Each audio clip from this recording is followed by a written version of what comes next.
litatha kugwira ntchito kwa zaka 20, bungwe limeneli la Bahasi linaona kuti nchinthu cha mtengo wapatali mu tsiku la lero kuti akhale limodzi ndi akuluakulu aja amene timawanyoza nthawi zambiri tikawaona nkuwapatsa mayina osiyanasiyana, kuwalingalira zinthu zolakwika, ena kukwapulidwa kumene ngakhale kuphedwa kumene ali anthu osalakwa. Nkhani imene ili pano ndi kuchereza agogo kapena kuti achikulire amene akuchokera madera osiyanasiyana. Mu tsiku la lero anzathu a Bahasi anaona kuti nchinthu cha mtengo wapatali kuti awafikire makapa kuwapatsa kanga chepe mu nyengo imene ya Christmas. Musaiwale Deuteronomy chapter 28 akuti madalitso pakumvera, mudzakhala anthu odalitsidwa pakutuluka komanso pakulowa. Chauta akulankhula ndinu ndine mu tsiku la lero kuti tikhale anthu odalitsika pamene tikutuluka mu chaka chimenechi cha 2024, tikhalenso anthu odalitsika pamene tikulowa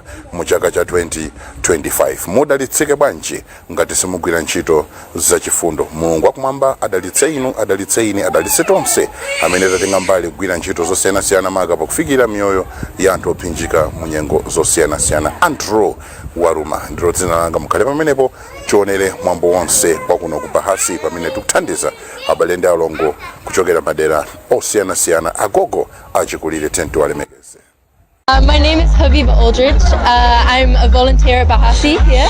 I am the programs manager and the vice secretary of the organization at the moment. So that means I oversee all the programs that we do. We have a free preschool, a home-based care program, support groups, an orphanage. So I kind of oversee the runnings of that a little bit, make sure that everything's running smoothly, that everyone's getting the support they need within our community. So I've been doing that for the past 3 months. I think the Christmas season can be quite lonely if you're by yourself, and a lot of our elderly and chronically ill people are quite isolated from the community. They don't have much money, they are living in quite extreme poverty, and it can be really demoralizing and really isolating. So bringing these people together, experiencing some community, experiencing some joy, gives everyone a bit of a lift, especially around this time where it's like everyone's about family, everyone's about community, and if you're not experiencing that yourself, it can feel really isolating. So we thought it was really important to bring everyone together, to give our kids who live at Bahasi some experience with their community, giving them the tools to communicate and accept and get some joy flowing with everyone. We just thought togetherness is always important, especially at this time. Zina langa ndi Brother John Kashale, si bishopu, si prophet, apostle, founder, I'm Brother John. Poyamba ndikuyamikeni nanzanga ochokera m'mawayilesi osiyanasiyana. Tikuona paka Times ya Mibawa komanso Aigu FM ndiyena ochokera ku mawayilesi osiyanasiyana. Kubwera kwanga kwa malo ano lero chinali chilimbikiso kwa ana athu amene mwina anabwerapo ngati amasiye, komanso kulimbikisa amene akusamalira ana amene wakuonesa kuti ifeyo ngati anthu wamba otumikiranso Mulungu tilinawo limodzi pa ntchito yabwino imene wakuchita. Ndifeke nasankha kuti chisangalalo chakubadwa kwanga pa chaka chino cha 2024 ndizachitire kunoko ku Bahasi. Chilimbikiso changa kwa ena amene mukutionera komanso kumvera ndichoti nthawi ngati iyi ndikofunika kufikira ena amene sakhala ndi chiyembekezo kuti akhoza kufikiridwa.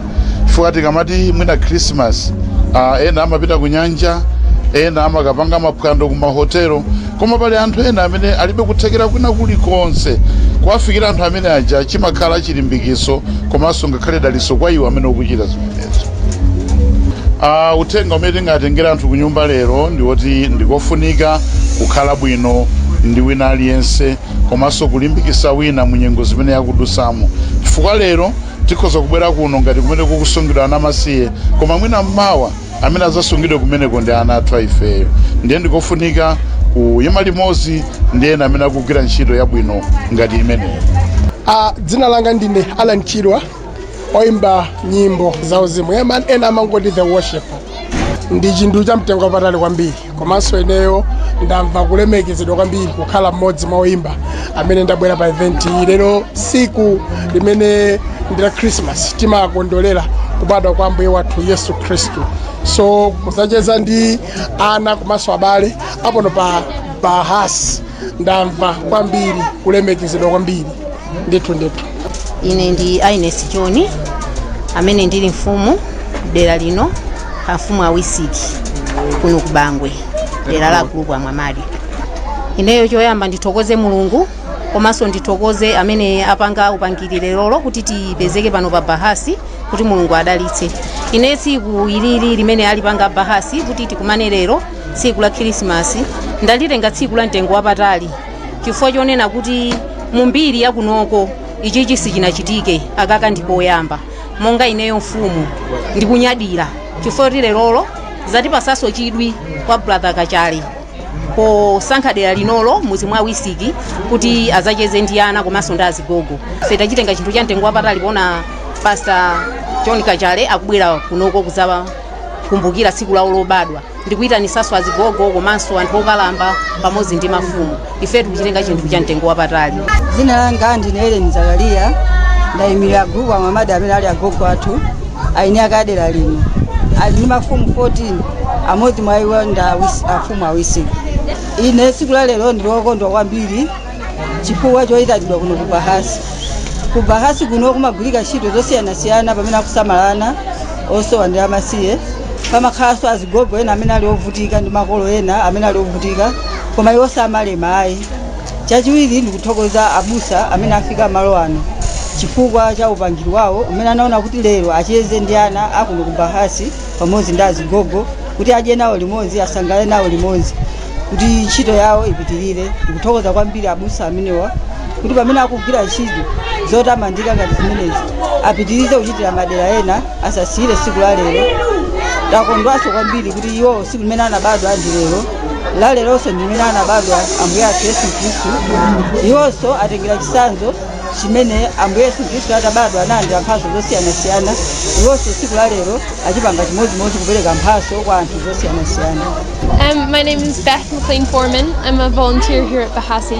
I work together with my project partner Habiba, and we help run the programs here, and we share the roles of program manager and vice secretary.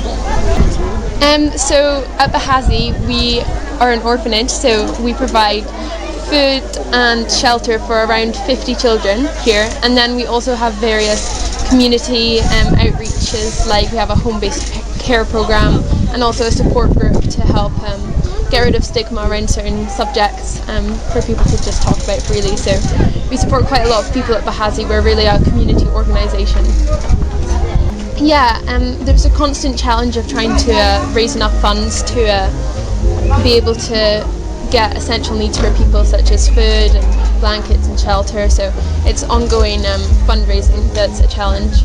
Also just sort of managing the organisation and working with the structure and how to run an organisation has been a learning curve, but definitely very rewarding, and we're all working through these challenges together. Nanga ndine Isaac Ligola, ndine director wa gulu la Bahasi Chenchero Bangwe HIV/AIDS Safe Home Initiative Bahasi. Siku la lero tili ndi birthday imene komanso tili ndi celebration ya Christmas imene timakonza nthawi zonse kusangala ndi ana. Koma chaka chino chifukwa kuti abusa brother Kachali amanachiona kuti azacheze limodzi ndi ana, ndi tinaona kuti iwo anachiona kuti adzakhala nawo limodzi kuti ndi tsiku lomwe anabadwa. Pamene tikukondwera kuti Khristu watibadwira, tiyeni tilingalirenso za ena amene ngakhale wabadwira koma nyengo zawo sizili bwino. Nkhani ili pano ndi ya Martha Lameki, mtsikana wa zaka 21 amene tsopano lino chauta wamunong'oneza kumulankhula kumpatsa mwayi wa maphunziro kuja ku Holy Family. Komano zolembera zikunena kuti akuyeneka pofika pa 20 pamene akuyeneka kuyamba sukulu yake akhala atakwanitsa kupeza ndalama yosachepera 300,000. iyeyu akuchokera mmuzi wa Jeremiah komwe kuchiola uko chakuchisunga DA Jeremiah Andrew Waluma. Tiye tigwirane manja pakumuthandiza mtsikana amene mpakana atachita pursue career yake mmene iye akufunira. Yehova ndokhulupirika amene amatipatsa kuti tithandizenso ena, tisakhale chete, tiyeni tigwire ntchito. Martha Lameki ndi mwana wa bambo ndi mayi Lameki kunoku kucholo muzi wa Jeremiah tiye Thomas. kuberera kwathu tili mwana folo ineyo ndo nambala 3 komano kwambiri ngakhale ndikuti ndi mwana wa bambo ndi mayi Lameki kwambiri taleledwa ndi mayi okha kwa mayi ndi bambo anasiyana time ine ndili standard 3 mpaka natilera kufikira panopa sabweraso pena timukhoza kupita poti ana komano kwambiri taleledwa ndi mayi okha. Ineyo vuto langa lalikulu ndi fizi ndinachitika mwayi timapita ndinalemba mayeso anga form 4 chaka chomwe chichichi ndinachitika mwayi mayeso ndinakhoza ndipo ndinalembera za community midwifery ndinalembera ku Holy Family Palombe mwamwayi anditenga komano uvuto ndiloti mayi yanga sangakwanise kupereka fizi chifukwa ndalama yo ndiye ndi ambiri. Ndalama yomwe ifunika kumene koko ndi 600,000 per semester komano ndinani residential sitizikakhala mu campus. Kusukulu ko tinayenera kuti ndipite pa 20 January ndipo mwe ndikuyenera ndikayambe komano popita kumene koko anati 50% ya ndalama ndi yomwe tikuyenera zoti tikamapita tikhale zoti tili nayo yomwe ili 300,000 kupatula zonena zoti kale ntijani chifukwa ndizikakhala kunja kwa campus ndiye kupatula zinazo komano ndalama yomwe tikuyenera zoti tikapereke kuti sukuluko tikamakayamba ndi 300,000. Chomwe timapanga ndikuti mamawa timalima ndingotero mamawa timapita tikalime minda ya anthu ena kuti tipezeso ndalama yoti tisamalilike pa khomo pano tigule chakudya kaya chani then ma free timanyamukanso kupita ku minda yathu kuti tikalime kuti nafeso tizikhalako ndizo kukolola ndi zomwe timapanga. Ineyo ndikudandaulira ngati aliyense amene ali nkuthekera ngati a business kama organization aliyense amene angakhale nkuthekera konena zoti akhoza ndithandiza chifukwa ineyo khumbo langa linalilonena zoti nditakapanga zimenezi ili linali khumbo langa yolengaso ndikhale ngati ndasintha moyo wa kubanja langa kutengera ndi momwe timakhalira ndeni khumbo langa linalilonena zoti ndizalisinthe banja langali kuti mwina mwake kusogolokwe tizakhale kobe moyo wina wake wabwino osati omwe timakhalawo. Kusukulu yomwe ndimaphunzirayo chifukwa ndinkaphunzirako ndi sister wanga tinalipo ana awiri tonse anatisankhira pa sukulu imodzi ndiye ku sukulu kuja atadziwa ahedi apa sukulu paja ndifa ana kumodzi komanso moyo umene timakhala anapezeka zonena zoti kuti abwera mabasales aliyense anamuyika mu basali. Sister wangayo anamuyika mu basali ya UNICEF ina anandiyika mu basali ya government imene momwe ndi momwe tinaphunzirira mpaka nakufika form 4. Ndikuti pamwepo ndikhoza kufunikira kaya chikwama choyikamo zinthu zanga chifukwa ndikhala ndiunyamula katundu wanga kaya ndalamaso ya zakudya sinanga ndikakhala ndikakhala pale sindizikakhala mu kampasi sopo mafuta ndi zambiribe zomwe zofunikira. Mawu ndili nawo ineyo ndingopempha kwa Malawi amene akufuna kwabwino omwe ali nkuthekera kuti andithandizeko pa chimene chifukwa ilili ndi khumbo langa ndipo chimene chichi ndakhala ndi uchikhumba kuyambira kale kwambiri kuti ndizapangeko izizi za chipatala. Ineyo ndikungopempha kwa Malawi amene mundiona ineyo kuti mundithandize kuti pakamafika pa 20 ndikayambe nawo sukulu ndikukwanilisa chimene ndimakhumba zotsenda banja langa. 082 577 1041 082 577 1041 ya mayanga 082 03 1996 8 082 03 1996 8 aliso ndi anaini 093 740 588. Mmenemo ndi mmene timachitira ndi program imene ya ulalo usiku lero. Martha Lameki tsikana wa zaka 21 kulirira ino Malawi akufuna kwabwino kuti tigwirane manja makaba kutenga kumbali pakuthandiza moyo wake. Akuti amazifuna atadzakhala nesi nkutheka akachita pesu kariya imeneyi mawa ninkuja mwina nkuzathandiza inu ngati si inu ndi mwana wanu kapena chizukulu chanu, koma zonsezi zidalire inu Amalawi akufuna kwabwino pamene tigwirane manja kuchita limodzi ndi kuponya kwa mtsikana amene Yehova ndokhulupirika amene amasunga malonjezano ake. Kwa hiyo khale ulemu ndi matamando lero ndi kunthawi zonse. Tithokoze kwambiri mzathu Jafari Sanudi pakamera kujambula program imeneyi ya ulalo mu tsiku la lero. Ine ndi Andrew Waruma. Chauta akudalitseni.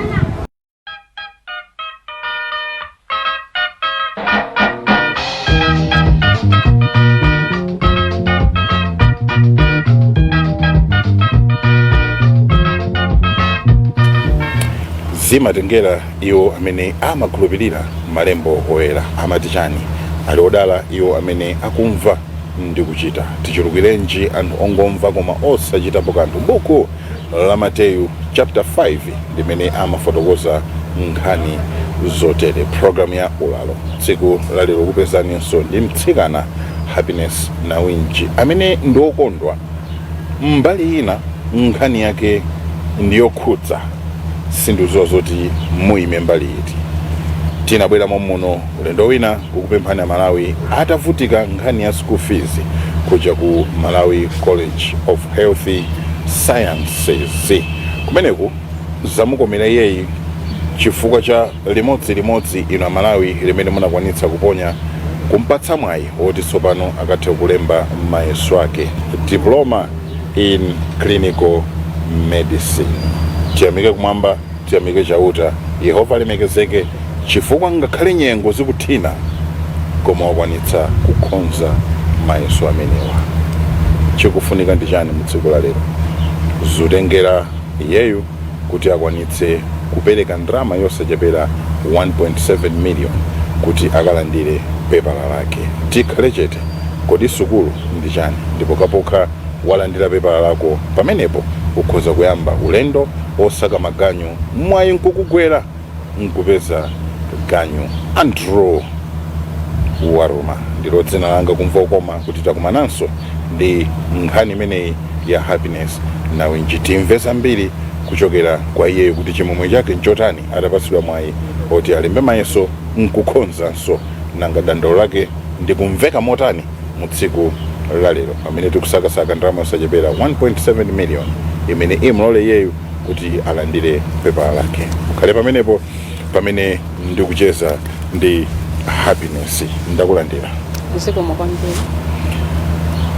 Tinabwera mu program yomweyi tinadandaulira Malawi zinayenda bwa? Nditabwera kuyambirira kaja Amalawi nakufuna kwabwino anandithandiza koma kunthandiza kuti tinafikire pa mulingo umene ndrama imafunikira. Nde titakadandaula ku sukulu anandilolabe kulemba mayeso kuti ndilembe, komano ndikalembamo nde kuti malizatsi anga sindizatenga, which means kuti ndalemba mayeso komano pepala langa sinditenga pokhapokha ntamalizisaso fees imene ili 1.7 million kwacha. Mwachidule ndinosaphunziratu nanga sipepala mulibe?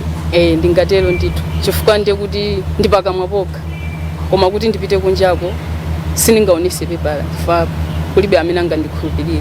Kukukhulupirira malinga zoti uli ndi pepala mmanja kuti munthu ida anachita izi, koma as of now ningonena zokuti ndilibe pepala. Yetu pamenepa tinene kuti Amalawi amamvetsera tikawafikira. Amamvetsera.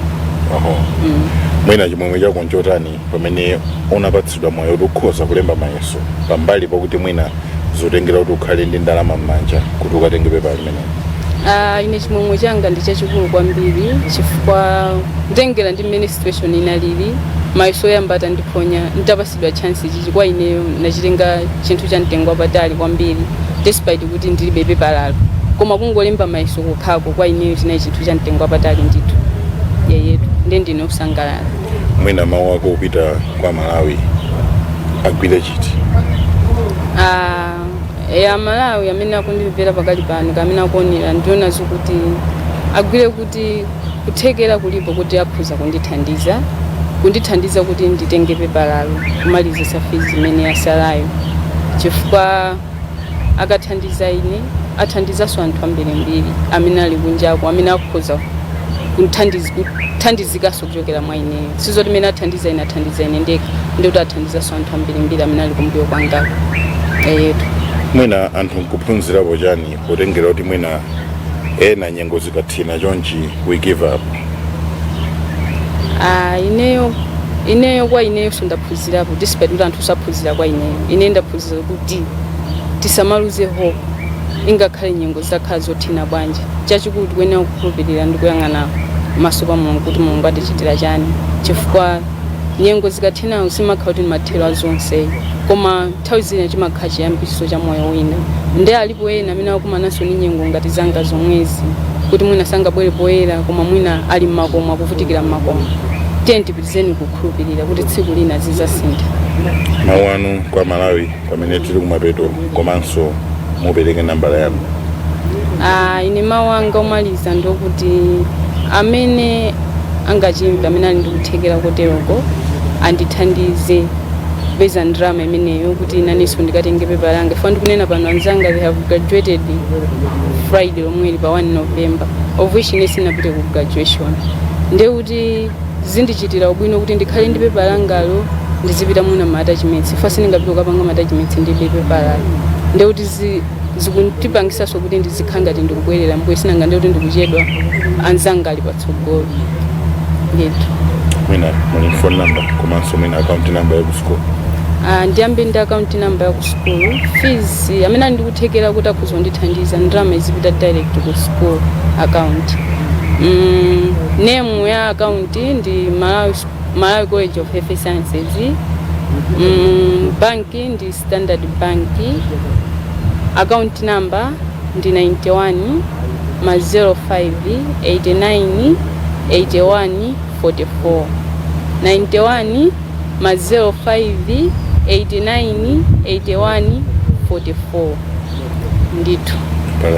Namba yanga ya phone ndi ma 8 33 10 68 ndi ya Airtel ma 9 11 81 694 ndiye kuti mukatero mwandipezeni habits na wenji tatuwaza zikukwambia menemo ndimene adandaulira pambali pakupereka chimwemwe chawo kwa inu Malawi amene munatenga kumbali pakuchita njira ina iliyonse yakuthekera kuti chemwali ameneyi alembe mayeso kukutsimikizirani tikanatha kuonetsani pepa ndizosatira zake koma zativuta chifukwa sana pasule mwayi oti akhoza kuonetsa kapena kulandira chipepala chimenechi nkhani ndikukhala 1.7 million Malawi kwacha. Account number aperekayo mukhoza kugwiritsa ntchito ndalama kupita kumene kucha. Manambala enawo mukhoza kuwayimbira foni pakuwauza maka pakuwasimikizira kuti ndalama ija taponya ndokhulupirika Yehova Mulungu wa moyo amene amasunga malonjezano ake. Lonjezo limene Yehova anapereka kwa inu ndine ndiwo moyo osatha. Tidzalandira bwanji moyo osatha ngati sitidziwa kugwira ntchito zachifundo? Alokhulupirika kwa iyo khalole muli matamando lero ndi kunthawi zonse. Amen. Mbuye wondipulumutsa mula ndile mtima wanga mundipatse mzimu wanu omeretsa zipatso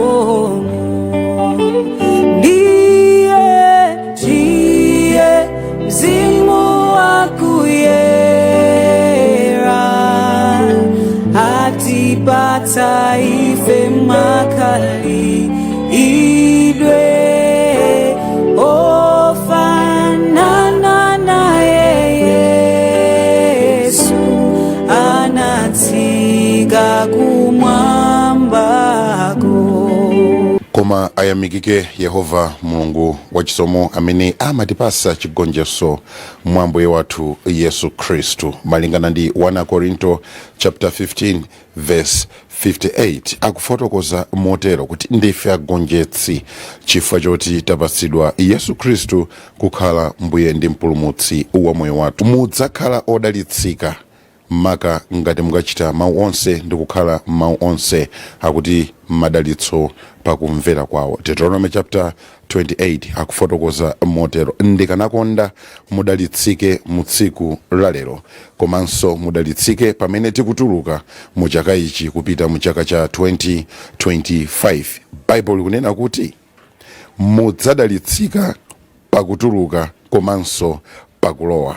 Tidalitsika bwanji ngati sitidziwa kugwira ntchito zachifundo? Tidalitsika bwanji ngati sitidziwa kulalika zachikondi cha Yehova Mulungu wa moyo? Program ya ulalo mu tsiku lalero ndili kuno ku Living Word of God International Assembly, umenewu ndi mpingo wa Apostle Pastor James Genesis amenenso amayang'anira ana amasiye komanso ovutika mu nyengo zosiyanasiyana ngakhale achikulire. Kumbuyo kwanga ndi mmene mukuonera achikulire amene mu tsiku la lero kuchokera kwa nzathu a Real Friends Malawi amene anabwera ndi utumiki ozagawa ufa pamudzi pano komanso osalephera kandiwo kwatsalaku. Ndikumema ino Amalawi akufuna kwabwino kuti muchite limodzi pakuwaponyeranso achikulire amene watamverani. Kukhala ndi anthu achikulire pakati pathu muchiyese mdaliso pakati pano. Tsoka ndi temberero lipite kwa inu amene mukaona achikulire motere mumawaganizira zinthu zosakhala bwino. Yehova akutemberereni, Yehova akukantheni, Yehova asakuyang'aneni ndi diso la mdalitso, chifukwa mdalitso ndi umenewo. Ngakhale pachichewa pali mambi umene akuti akuluakulu ndi mondambo mozimiramo moto. Ulalo mu tsiku lalero. Dzina langa ndi Andrew Waruma. Tiyeni tikhale pamenepo tione mwambo onse kuti uyenda bwanji mu tsiku lalero. Ine ndi Apostle James Abimelech Genesis, mtsogoleri wa mpingo wa Living Word of God International Assembly kuno kundilande. Pansi pa mpingo umenewu pali bungwe limene timalitcha kuti Living Word of God Faith Basic Organization, kumene timayang'anira ana amasiye, anthu amaulumali osiyanasiyana komanso anthu achikulire ndi amzathu odwala HIV AIDS. Kulandira mphaso zimene achikulire alandira mtsiku la lero zikutanthauza kugawana nawo chikondi cha Mulungu. Bible mafotokoza kuti Mulungu ndi chikondi, ndipo sizingatheke kunena kuti timankonda Mulungu pamene tikudana ndi munthu amene tikumuona ndi maso. So mphaso zimene lero azigogo alandira zikulalikira chikondi cha Mulungu ku miyoyo yawo, komanso zikuonetsera ubwino wa Mulungu kwa iwo. Tikamakamba kuti Mulungu ndi wabwino pamene pakhale munthu amene akhoza kupanga demonstrate ubwino wa Mulunguwo. So lero pamene tawalandira mzathu a Real Friends Malawi anabwera kudzagawana ndi azigogowa chikondi cha Mulungu komanso kuwaonetsera kuti Mulungu ndi wabwino. Yesu ali pa dziko lapansi sanangolalikira mawu, anadyetsa njala, anaveka ausiwa, anathandiza anthu, ndipo ndi mawu a Mulungu kuchokera pa Yakobo chapter 1 verse 27 imene kuti mapembedzedwe oyera komanso osadetsa pamaso pa Mulungu ndiwo kacheza ndi ana amasiye komanso akazi amasiye mu chisautso chawo. Mwakutero tikusunga chiyero kuti pomaliza kuchita ntchito zabwino tikalowe kumwamba. Ine ndine Mai Dikimani, Emere Dikimani. Ndi chimwemwe choposa kwa basi pamene ndalandira ufa, ndipo silinayembekezere kuti abusa athu atiganizira malingana mavuto amene tikukumana nawo. Tikukumana ndi mavuto ambiri chifukwa ti manyumbamo tili ndi ana amasiye, choncho enafe tibe azibambo tangokhala, ndiye tibe chochita. Mwina linalife ndi azibambo timanong'onezana, koma pano tingoti kodi tinayanda ndi ampingo monga abusa athu a Genesis atiganizira akhala ngati bambo wathu ndi ndani ndi iwowo ndiye bambo wathu aife amene akutiganizira. Ndiye ndine mayi Emere Dikimani zina langa. Tathokoza kwambiri, tikuthokoza kuwathokoza abusa athu amene amati akakhalakhala ndikukati yang'anira ife kutiitana ife mankhalamba opanda mphamvu. Chimenechi ena akufuna kwabwino atichitire chifundo. Sikuti muno ali mwa Genesis okha ndiyambiri maprofeti ndiyambiri amene opemphera ndiyambiri ochuluka zitiganizirani ife makolo anu tilibe mphamvu. Ena ulephera kuyenda, ulephera kugwira ntchito, kulephera kulima, ndiye ife tilibe mawambiri koma tingopempha kumeneko amene ali mipingono chonde zitiganizirani ife ananu ife makolo anu zikomo. Ineyo zina langa ndine Vanessa Wezulo, udindo wanga ndine chairlady wa Zigogo, ndipo namba 2012 kukumana nawo Azigogowa pamene ndinasankhidwa kukhala chairlady. Timalimbikisana monga Azigogo, tikakumana tikapemphera ndiye timakambirana zimene zimativuta makomomu, koma timalimbikisana kuti tonse tikhale okondana ogwirizana kuti tonse tizipanga zinthu mofanana. Mawu athu wongo auza anthuwo kuti akaona Zigogo sinde kuti zonse zathera pompo iyayi. Mzigogo naye ni munthu ngati mmene alili iwowo, ndipo iwonso nawo Mulungu akakondera azafika saizi ya Zigogo, koma Mzigogo asamazunzike malo pamene akukhala. Wanga ndi osangalala kwambiri ndipo ndakondwera kwambiri kuti Azigogo atani alandira chakudya pamalo pano. Ndipo mmene anandiuza dzana adai nimaona ngati kuti ndikukayikira kuti koma abwera adalendo ati aya abwera ndedzulo sandiimbira leronso kundiimbira basi mmene nanyamuka kunyumba kubwera kuno nazapezadi anthu atani asonkhana. Ndene ndilosangalala kwambiri kuti anyamata ameneyo zimene achita azapangenso anthu ena ndipo asasire pompoyi apitirize kuti Mulungu azadalisa amene akwadalisiramo.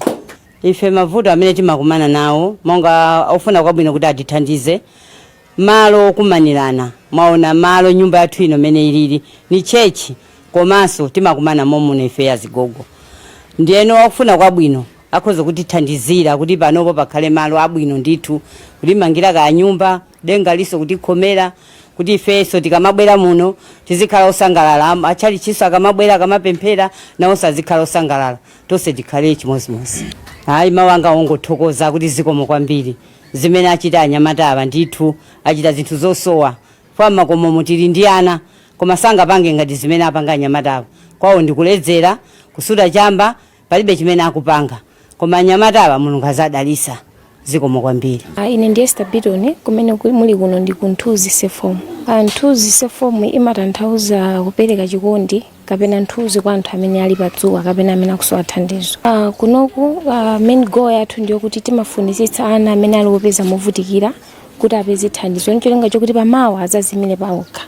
Ife chimwemwe chathu ndi chachikulu kwambiri chifukwa chokuti inde thandizo timalandira kuchokera kwa ine kabungwe lino koma nosangakwaniritse kuti pangira chilichonse nde zimasowekera anthu ngati inuyo kuti kumbukira ndi kuzatipatsa thandizo ngati imene pachifukwa ichichi tikungopempha kuti Mulungu akudalitseni. Zinthu zina zimene tinakakonda anthu atatifikira nazo ndi mwina kumbali yothandiza ngati chokudya. Mukudziwa kale kuziko kuno kwa anthu amene akusowa thandizo ndambiri ndi nambala ya ana ikukhala nikukwererabe nde kumbali ya chokudya zinthu ngati zofunda ndithu. Maplani athu ndo kuti tikufunisisa titakwaniritsa kupereka thandizo kwa ana onse amene alovutika. Timafunisisa titakwaniritsa kwa ana onse mwa especially ngati ana amene apezeka mlimbi aja titathandiza nchonga chokuti pamawa azakhala anthu ozimira paokha.